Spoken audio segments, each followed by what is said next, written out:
Ensi Uganda y'emu ku nsi ezisinga okufubutuka mu baana bawala abaakula obulungi n'okulabika obulungi mu Africa. Mu Uganda muno omuwendo gw'abantu abakozesa TikTok ettundutundu erisinga bakazi nga beekwata obutambi ne babuwanika ku mukutu ogwa TikTok.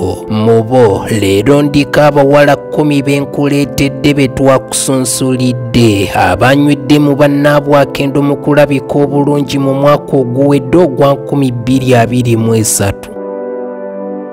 Goberera omukutu guno Jamii TV Uganda wonna w'ogulabidde kikusobozesa okweyongera okumanya abawala 10 b'ogenda okulaba buli omu gulde ne yamuwunda mu kiti kye era omu ku bo ne bw'omusanga kiro wamma tolima kukkiriza nti ddala Uganda zaabu.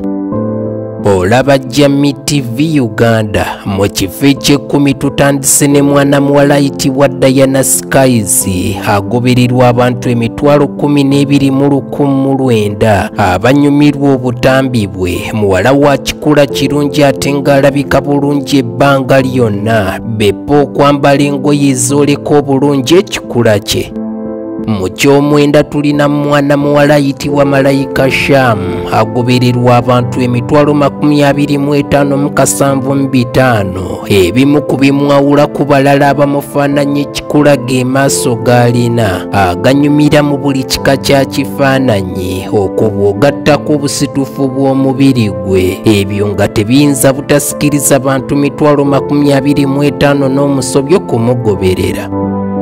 Mu nnamba 8 mulimu ow'obuwala ayitibwa Kathy Powers ono agobererwa abantu 41,160 ku TikTok akulunguddeko emyaka egiwerera ddala 3 n'okusoba. Muwala wa langi nzirugavu ku maaso naye asikiriza buli kiramu Lugaba bwe yamugattirako eriiso eritukula ng'ennyange awo ate n'asukkuluma.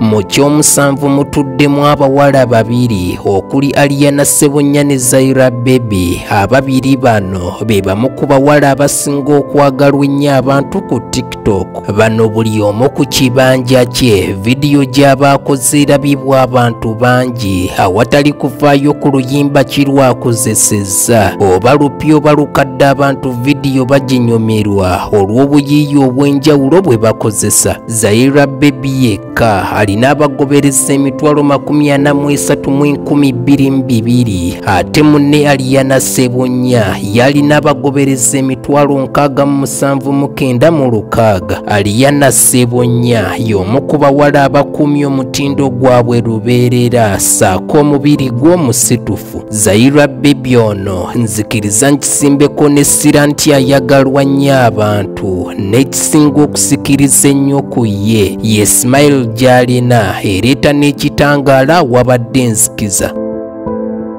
Mu kifo eky'omukaaga tulinamu ow'obuwala ayitibwa Long Hads ng'alina abagobereza 53,8 emyaka gy'amaze ku TikTok eno ebbanga lyonna aba alabika bulungi ekireetera abantu okunyumirwa ennyo obutambi bwe. Long Hads yatandika okukozesa TikTok ennaku z'omwezi nga 11 Septemba 2020 lwe lunaku lwe yasookera ddala okwekwata akatambi n'akawanikayo. Olaba Jamii TV Uganda. Ekyokutaano ye mwana muwala ayitibwa Posha 256 alina abagobereza 32,908 alabika bulungi mu ndabika olw'ennyambala ye okugattako omubiri gwe omusitufu obulungi ennyo. Posha ku TikTok asinga kwekoonera mazina era buli lwanyenye ekinsuti eri abagoberezi nga beeyongera. Ekituufu mwambazi ate ayambala byategeera ekimwawula ku balala. Namba 4 mulimu omuwala ayitibwa Kesha K. Kesha omuwendo gw'abantu abamugoberera si munene nnyo kuba alina abagobereza 437,000 bokka. Mu mwaka 2023 yabadde omu ku bakyala abayolesezza endabika ey'omulembe. Naawe mwekkaanye bulungi okakase nti sirimu byakweyogeza ng'ow'amalibwa yasirimbwa nti bw'eri bulwamannyo ndigisongolera emmambo. Ekyokusatu tulinamu mwana muwala ayitibwa Jojo. Mwana muwala ono omubalagavu agobererwa abantu 14,662 ku TikTok. Musitufu bulungi mu mubiri, mukyala wa kitema mu kikula, saako langi ye ey'akatakketakke.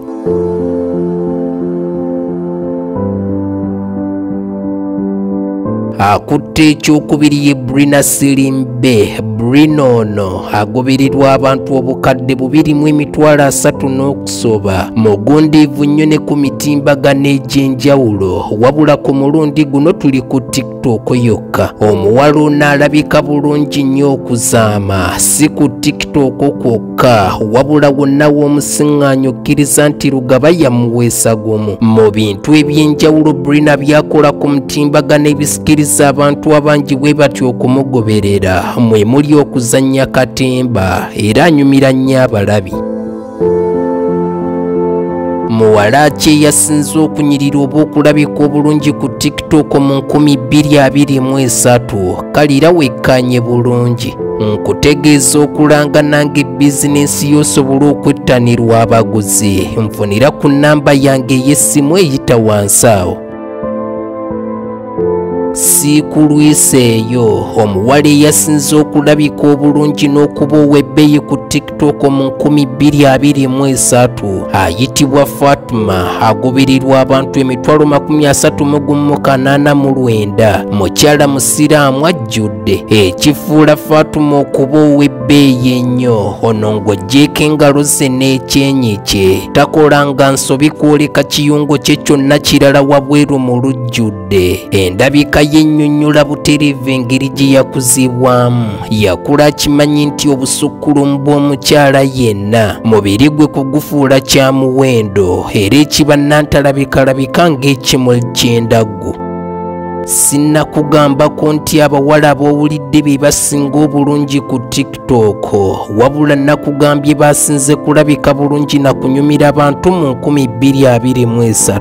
Goberera Jammeh TV Uganda ku mikutu gyonna weeyongera okumanya. Akuume.